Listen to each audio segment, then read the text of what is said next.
নমস্কার বন্ধুরা, আমার এই ভিডিওতে আপনাদের আবারও স্বাগত। পশ্চিমবঙ্গের সমস্ত কৃষক ভাইদের জন্য এই মুহূর্তে রয়েছে বিশাল বড় খুশির খবর। তার সাথে সাথে আপনাদের জন্য এমন কিছু খবর রয়েছে যেটা আপনাদের জানা খুবই জরুরি। আমাদের দেশে দুটি গুরুত্বপূর্ণ প্রকল্প, এক হচ্ছে পিএম কিষাণ, দ্বিতীয়ত হচ্ছে কৃষক বন্ধু প্রকল্প। তো পিএম কিষাণ বলুন বা কৃষক বন্ধু প্রকল্প বলুন, দুটি কিস্তির টাকা আপনাদের ব্যাংকের অ্যাকাউন্টে ধীরে ধীরে ঢুকতে শুরু করে দিয়েছে। তবে কিছু কিছু কৃষকদের অ্যাকাউন্টে ঢুকলেও প্রায় অনেক কৃষকদের অ্যাকাউন্টে কিন্তু এখনো পর্যন্ত কিস্তি টাকার মধ্যে পিএম কিষাণটি ক্রেডিট হয়ে গেলেও কৃষক বন্ধু প্রকল্পের টাকাটি এখনো পর্যন্ত ক্রেডিট হয়নি। তো কোন কোন জেলার কৃষকদের অ্যাকাউন্টে টাকাটি ক্রেডিট হয়নি, কোন ব্লকে টাকাটি ছাড়া হয়েছে, কোন ব্লকে এখনো পর্যন্ত কৃষকদের অ্যাকাউন্টে টাকাটি এসে পৌঁছেনি, পূর্ব মেদিনীপুর জেলার কিছু ব্লকের আমি খবর দেব যাদের কিন্তু এখনো পর্যন্ত টাকা ক্রেডিট হয়েছে, আবার যাদের কিন্তু এখনো পর্যন্ত টাকা ক্রেডিট হয়নি। এই গুরুত্বপূর্ণ তথ্যগুলিকে জানার জন্য অবশ্যই ভিডিওটির সাথে থাকতে হবে। তাই ভিডিওটি যদি ভালো লাগে অবশ্যই কিন্তু বন্ধু বান্ধবদের মধ্যে শেয়ার করে এই নতুন তথ্যগুলি জানানোর চেষ্টা করুন।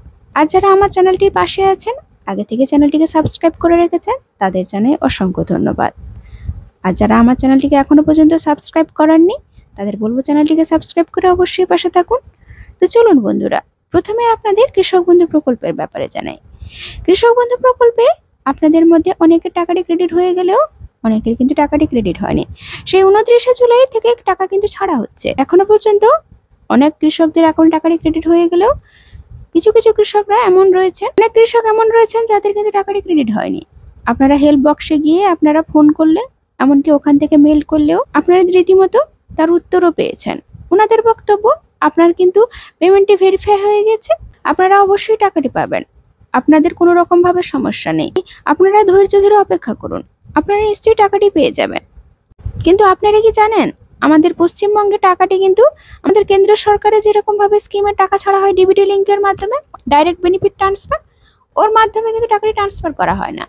কেন্দ্র সরকারে যে কোনো স্কিমে দেখবেন রিমোটের বাটন প্রেস করা মাত্রই ওই দিনই কিন্তু প্রায় সমস্ত টাকা কিন্তু ট্রান্সফার হয়ে যায়। যেমনটি আপনারা পিএম কিষাণ সম্মান নিধি প্রকল্পে দেখেছেন, সেদিনই কিন্তু আমাদের প্রধানমন্ত্রী শ্রী নরেন্দ্র মোদী টাকাটি ট্রান্সফার করেছিলেন।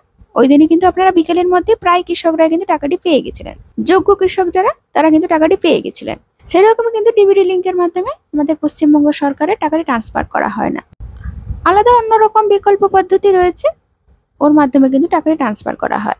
ওই জন্য কিন্তু আপনাদের মধ্যে কেউ আজকে টাকা পেলেও বা হয়তো আরো কিছুদিন পরে টাকাটি পাবে। তবে যে কথাটি বলতে চলেছি সেটা সব থেকে গুরুত্বপূর্ণ কথা হচ্ছে যে আমাদের পূর্ব মেদিনীপুরের কিছু কিছু ব্লকের ব্যাপারে জানাই যাদের কিন্তু এখনো পর্যন্ত টাকাটি ট্রান্সফার করা হয়নি। প্রথমত আপনাদের জানাই যে কোন ব্লকে টাকাটি ট্রান্সফার করা হয়েছে। যেমন হচ্ছে রামনগর 1, পূর্ব মেদিনীপুরের রামনগর 1-এ কিন্তু কৃষক বন্ধু প্রকল্পের টাকা কিন্তু ট্রান্সফার করা হয়েছে। আপনাদের মধ্যে যারা রামনগর থেকে আমার এই ভিডিওটি দেখছেন তাদের বলবো অবশ্যই যদি আপনার টাকাটি ট্রান্সফার হয়েছে আমাকে কমেন্ট বক্সে লিখে জানাতে ভুলবেন না। রামনগর 2 অর্থাৎ বালিশাহীতেও কিন্তু টাকাটি কিছু ট্রান্সফার করা হয়েছে। তার সাথে সাথে পূর্ব মেদিনীপুর জেলার এমনও কিছু ব্লক রয়েছে যাদের কিন্তু টাকাটি ট্রান্সফার করা হয়নি, যেমন কুদি 1 নম্বর আর 2 নম্বর, ওখানে কিন্তু এখনো পর্যন্ত টাকাটি ট্রান্সফার করা হয়নি।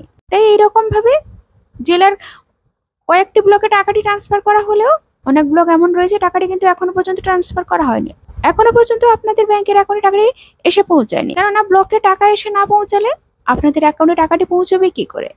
তাই আপনারা ধৈর্য ধরে অপেক্ষা করুন সরকারের কথা মতন।